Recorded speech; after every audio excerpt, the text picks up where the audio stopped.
So hello, my name is Jeffrey White. I'm here today to talk to you about how care for pediatric urology has changed over the past few years. I would like to thank the organizers for the opportunity to speak today. I have no official disclosures. I am on the board of the Spina Bifida Association of Kentucky. However, that shouldn't affect this talk today. So the goals for today's talk are to talk about two main things. One is the increased frequency of congenital penile anomalies that we've seen in our clinic. We've organized an IRB and a research project around it with Dr. Canalicchio from our department, as well as one of our residents, Dr. Gabriel Carreño. And the second thing that we'll discuss today are the developing care trends for tethered cord syndrome, which we've been working with the entire neurosurgery department, including Dr. Moriarty, Dr. Munchnick, and Dr. Gump, as well as the nurse practitioners and the physicians in our urology office. And there's a picture of Erin Sizemore, who's one of our nurse practitioners who's really taken the lead on this project. So let's first talk about the increased frequency of congenital penile anomalies. But in order to discuss that, we must first define normal anatomy. So this is a picture of an uncircumcised, anatomically normal penis. What you see is a normal foreskin with preputial ring that then comes back, and you can see the rim of the head of the penis here. The shaft of the penis, where it joins to the abdomen, is a suprapubic pubic junction, and then where the penis joins the scrotum is the penis-scrotal junction. These points should be on the same aspect of the penis, and they should be at the same level of the shaft of the penis. And then you have our scrotum, which is rugae. It's important to understand that physiologic phimosis is normal and is protective for the penis, and that the way that we care for the uncircumcised penis is very important. The patients and the families need to gently stretch the foreskin so that eventually it can be reducible. As we know, circumcision can be controversial for multiple different reasons. However, since we're talking about congenital penile anomalies and how we manage them with circumcision, this will be found on the next slide. So common congenital penile anomalies include a turned penis, which is called congenital penile torsion, which you see in this first picture here, where there's approximate 90 degrees counterclockwise penile torsion, or a downward bent penis. The term for a bent penis is congenital penile chordate. We typically see these in clinic, and it's the most common thing that we see because whenever a child can't be circumcised as a newborn, they're referred to us. So we're a little biased in saying that these are common, but it's important to understand why we don't circumcise them as a newborn, and it's because we need the actual foreskin in order to correct these congenital penile anomalies. And so if you can kind of look at this a little differently, here's arrow demonstrating the 90-degree counterclockwise penile turn. And then the way that we evaluate these is by putting a line along the axis of the shaft of the penis, as well as a line along the axis of the head of the penis, and then measuring that angle. And that gives us approximately a little more than 45 degrees at this point. So this would be more like 60-degree ventral chordate.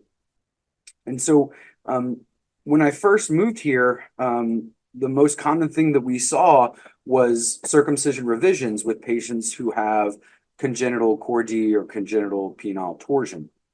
And so we went on a very long and arduous campaign of educating our neonatal and obstetrical colleagues on if someone has these congenital anomalies, in addition also congenital penis-scrotal webbing, they really should not be circumcised because we need the foreskin to fix these issues. Starting in 2018, we went on an educational campaign and then started seeing an increase in the amount of referrals for patients with congenital penile anomalies who needed circumcisions. Interestingly, since 2018, there's been a distinct change in the referrals for penile chordee and penile torsion. And with this, our pediatrician colleagues and our general surgical colleagues who also do congenital circumcisions talk to us and discuss that, hey, we're really seeing an increase in this. What's going on? Interestingly enough, during our boarding process with the American Board of Urology, we have to submit our case logs in order to undergo the third step of boards, which is the oral board selection process. When we do that, we submit our case logs for the past 2 years. Interestingly, we were flagged as the top 1% of the country for correction of penile chordee and congenital penile torsion. In 1 year alone in 2022, we had 869, so just under 900 referrals for congenital penile cord D. We had 944 referrals for congenital penile torsion, and then 461 referrals for congenital buried penises. This is over almost 2,500 patients referrals in 1 year alone for congenital penile anomalies. That is a very high number for 1 year of referrals. And so we noticed this, and after we were flagged, we resubmitted our data on referrals, and the American Board of Urology said, okay, you really have a lot more than most people. Please continue with your boarding process. And thankfully, we're now all boarded. But we noticed that we had specifically an enriched population of isolated penile cord D and isolated penile torsion. The worldwide rates for isolated cord D and torsion are approximately 4 to 10% of males. We have a much higher frequency than that. If we're looking at the past 5 years since 2018, the total amount of patient referrals for isolated penile torsion, isolated penile cord D, or both torsion and cord D was just under 5,500 patients. That is specifically increased over the normal worldwide rates of approximately 4 to 10%. Interestingly, the congenital referrals for torsion are approximately equal to the congenital referrals for cord D, and there's a very high proportion of patients having both of these. And looking through our data on referrals, we started looking at birth factors and maternal factors. Interestingly, most of the patients have normal birth weight. Most of the patients have normal gestational age, which you can see here. And the most common maternal factors that are associated with congenital penile torsion, congenital penile cord D, are maternal infections, gestational diabetes, and then if we look at racial factors, more common in Caucasians than African Americans and other racial groups. And so we thought, hey, where is this going? What's happening? And we started mapping the patients geographically. And in doing this, you can see our graphical representation where darker blue means higher frequency. So this is basically a heat map with geospatial data suggesting higher proportions in the darker areas. And the most common areas where we see congenital penile anomalies are in the 40216 area code of Shively, 47130 area code, Jeffersonville, Indiana, and the 40214, which is the Iroquois Park neighborhood. Following closely to that were Okolona and Highview, the 40219, parts of Hillview, Pioneer Village, and Hebron Estates, which is the 40229, the Valley Station and Pleasure Ridge Park, 40272 zip codes, and the Fern Creek and Jeffersontown zip codes, 40291. And we thought, why is this happening? And so we're trying to relate this now to changes in androgens and their signaling effects during development.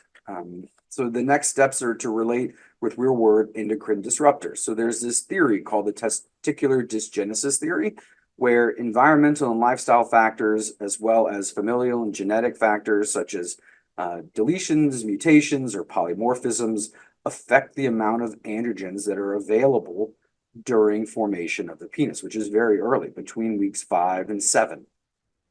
This effect on the testicular function ultimately causes a change in the androgen signaling within the developing penis, leading to phenotypes that we see in congenital penile anomalies, such as hypospadias, cryptorchidism, and other things. And so what we're trying to do is now relate our population and heat map data to the EPA data. So looking at both heavy metals, other endocrine disruptors such as pesticides or aromatic hydrocarbons, and trying to correlate these areas of higher congenital penile anomalies to disruptors that can be present during development. We're also correlating this with birth registry data in order to get a better definition of where the patients are. So looking at addresses and block levels rather than zip code levels. So it should be very interesting. There will be a lot more coming out about this. We appreciate our colleagues at University of Louisville that are helping us in this data at this time. So once we have more data on that, there will be more updates coming out, and I look forward to presenting those to you all. So at this point, we'll move on to the next topic of developing care trends for tethered cord syndrome. This is our collaboration with neurosurgery and refining and improving care for patients with tethered cord. So tethered cord syndrome is extremely complex. The tethered spinal cord syndrome is a neurologic syndrome where we have attachments of the spinal cord to the bony elements surrounding it. This causes stretching with growth, which then alters blood flow, and then altered blood flow causes abnormal nerve function, which relates to malfunctioning of target organs. And the target organs on the lower aspect of the spine are the bowel, the bladder, and the lower extremity muscular structures.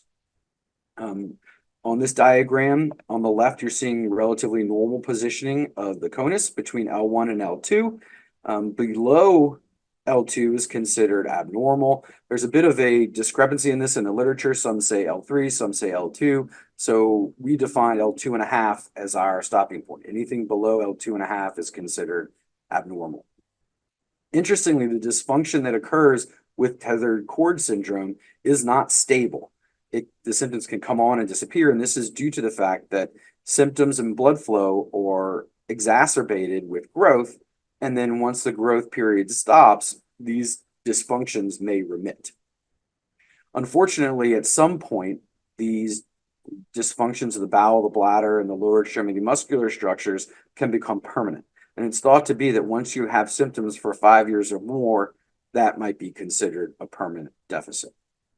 So overall, this tethered cord syndrome is diagnosed and can be a difficult diagnosis due to the symptoms, which can be vague, as well as the difficulty with presentations. And so there's a notable lack of consensus on the indications for tethered cord surgery, which prompted the neurosurgical colleagues to sit down and within our institution to work towards an evidence-based algorithm to guide treatment decisions. And so they developed a clinical syndrome for diagnosis, which include musculoskeletal symptoms, back and leg pain, as well as numbness and tingling, musculoskeletal deformities such as scoliosis, leg length discrepancies, tone and strength problems within the legs and back, sensation problems within the legs and back, bowel dysfunction such as constipation or bowel accidents called encopresis, as well as bladder dysfunction, including all symptoms of frequency, urgency, nocturnal or daytime enuresis, which is incontinence, or other things which are involve spinal musculature, such as a dysfunctional voiding or detrusor sphincter dyssynergia. And so our plan would be, once these patients are identified, they would see neurosurgery, and then they'd undergo a multidisciplinary evaluation. So patients who had musculoskeletal or tone or strength problems will see orthopedics. If they have tone or strength problems and sensation problems, they would see neurology and likely also physical therapy. If they have bowel dysfunction, they'd be referred to GI, possibly also to pediatric surgery, depending upon the issues. And then if they have bladder dysfunction, they're referred to pediatric urology. Each of these services would then undergo evaluation and then treatment.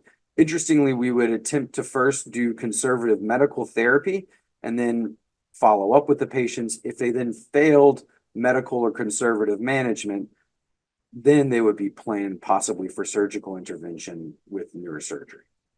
And so each of these different deficits would be treated medically and conservatively, and then go back to neurosurgery for discussion of possible tethered cord release surgery. Imaging wise, we would look at the lumbar MRI.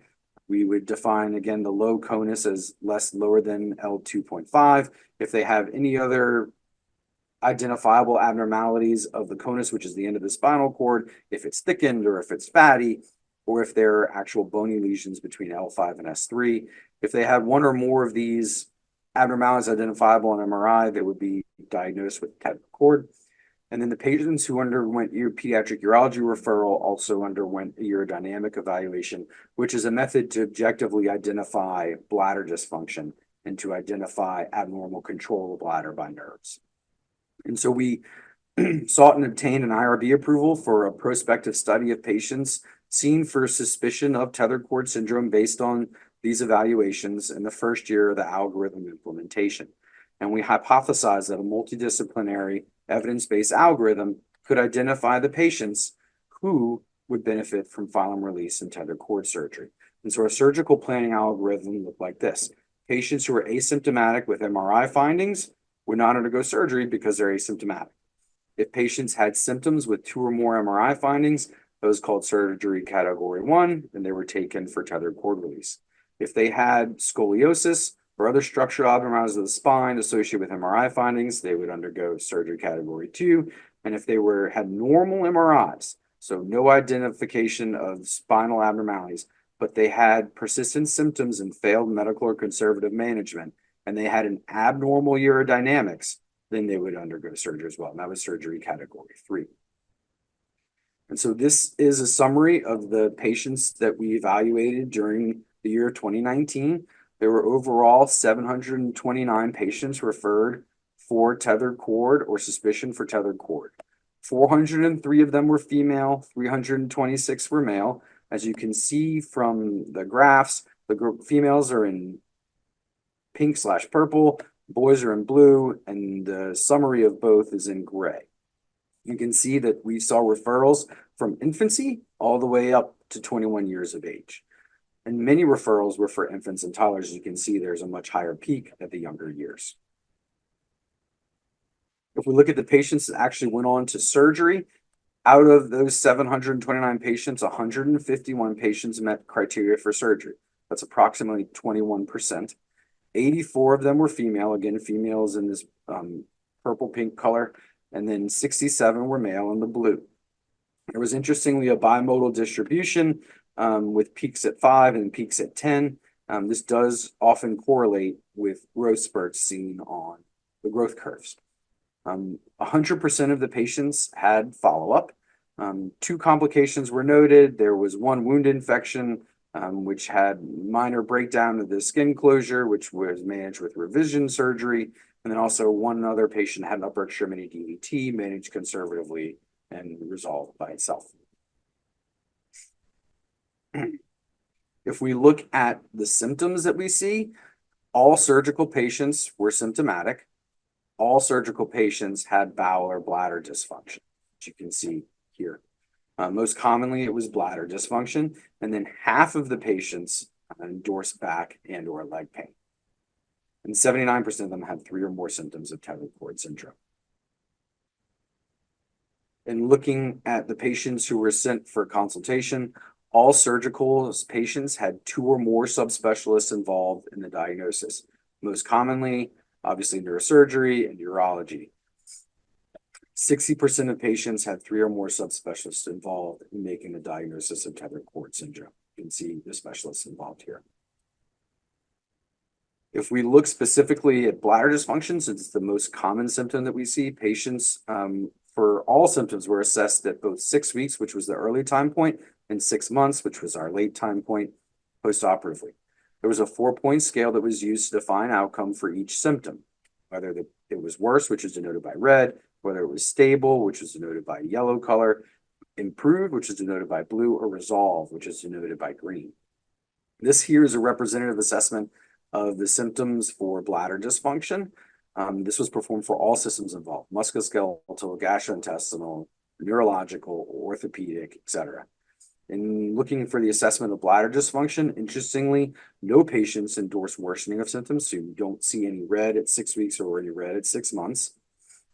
And if we look at a Wilcoxon sign rank test to establish a difference between early and late time periods, it was statistically significant that all patients improved from early to late time points. If we then expand this to all symptoms, so bladder, bowel, musculoskeletal, neurosurgical, neurological, and muscle, you can see how this looks at the late time points. So this is looking at the 6-month follow-up for MRI positive patients. You can see that all symptoms improve significantly except for tone and except for muscle weakness and spasticity. If we look at 6-month follow-up for MRI negative patients, so patients who did not have MRI signs of tethered cord syndrome, but did have symptoms and abnormal urodynamics, you can see that bowel and bladder dysfunction, as well as musculoskeletal dysfunction, and specifically back and leg pain, were most sensitive indicators for tethered cord syndrome. And in discussing further with the neurosurgical team, it was felt that based on this data, that bowel and bladder symptoms, specifically bladder symptoms, were the most sensitive indicator for tethered cord syndrome and the ability and need for tethered cord surgery. So our next steps for the tethered spinal cord syndrome project is presenting this at meetings. Dr. Moriarty has presented this at the Pediatric Neurosurgical Association meeting. I am presenting this at the Society for Pediatric Urology meeting here in Louisville in September. And then expanding this data analysis from 2019 to 2024, and then going through back with these patients and parsing the objective urodynamic data to see if we can figure out what would be the most sensitive indicators for bladder dysfunction in order to help neurosurgical colleagues to decide upon tethered cord syndrome and possible tethered cord release surgery. And so between these two projects and everything that's going on, it's a very exciting time to be a pediatric urologist here in the Kentucky and Indiana regions. I'm excited to talk about the research. We've really tried to focus on increasing our research portfolio, both with a local regional community focus, such as with the congenital penile anomalies project that we have, and then both the national and international focus, such as tethered cord treatment algorithms. We're also working on developing a protocol and IRB and study on testicular cryopreservation for patients who are undergoing cancer treatments, as well as projects with bowel and bladder dysfunction. And we have a lot of growth occurring. Dr. Angelina Edwards will be joining us on September 1st. And then we recently had both Rachel and Kayla join us as new nurse practitioners. So we hope to continue to grow the team as we're able to expand our service to our communities. So thank you for your time and interest. I'm happy to entertain any questions at this time.